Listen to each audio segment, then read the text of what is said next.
We are what we believe we are. Not one thing in our life is real or has any value to us, only as we think in it and believe in it. That's how we make it what it is.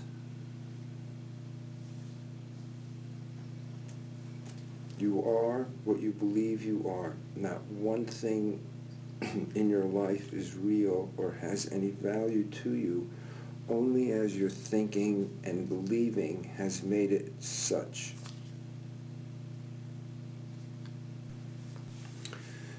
So what are we looking for? What is it that we're looking for, and what do we think is in our way of what it is we want? Because what we think and what we believe is creating our reality and making it such.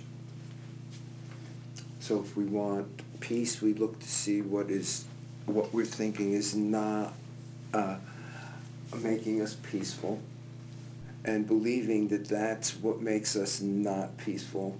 Therefore, that's the way our life is not peaceful, because we think about that's not making us peaceful, and we believe that that's not making us peaceful.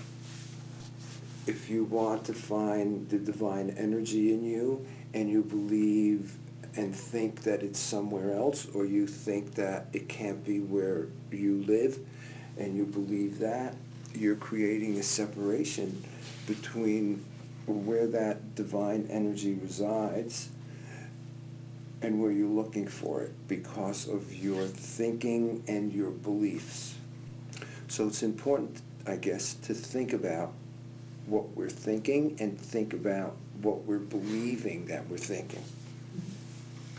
If you believe that you need to know more to know that divine energy in you, that might be a thought and a belief that's keeping you away from experiencing a very simple truth, that there is no way that we could think about that creative energy or believe in something if that creative energy wasn't already enlivening us, wasn't already in us. We're choosing what we're doing with the energy. The energy is there for us to use. Things come to our lives for us to use, for us to grow from them. How we think about what's coming to us is creating whether we use what's coming or we say what's coming is not good because a thought about it said that's not good. Sadness is not good. Loneliness is not good. And then we create a belief about that, and we don't even question it, and we don't start to look past the appearances of what you could call that divine energy or that creative energy. That creative energy, that divine energy is in everything. We're saying that's God and that's not God. That divine energy permeates everything, whether we say we like it or not.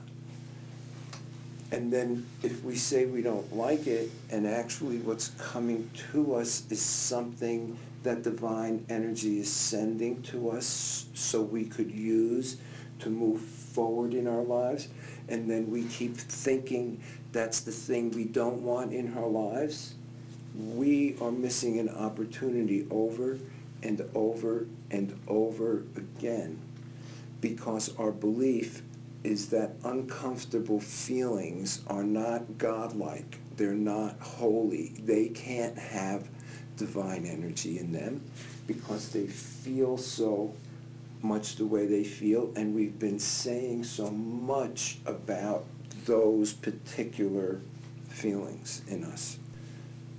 The relationships that we have with life, and I don't just mean with other people, the relationship we have with life. Life is our feelings. That's our life, the way we feel. The relationship that we have with our life, and I'm not talking about other people. We have a relationship with trees, and we have a relationship with our feelings, and we have a relationship with governments, and we have a relationship with our thoughts about certain things. Our relationships are there to bring stuff up, things up for us to use. The feelings are there for us to use as fertilizer to nourish our lives. If our thought is constantly, I know exactly the things I don't want in my life, those could be exactly the things that keep you from getting what you want in your life.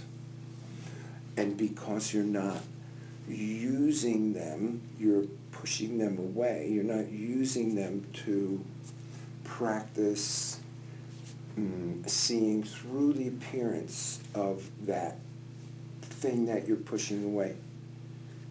And seeing how is it that every time I push sadness away, sadness keeps coming back? How am I using it the proper way? How do I use sadness? What is the point here? What's going on? What's the essence of this? What is it that the lesson is, or what is the message that I'm not getting? Because the same messengers keep knocking on our door. Our sadness, our loneliness, our depression, anger, they keep knocking at our door. Who's answering? Who's answering the knock? Which part of us is answering the knock?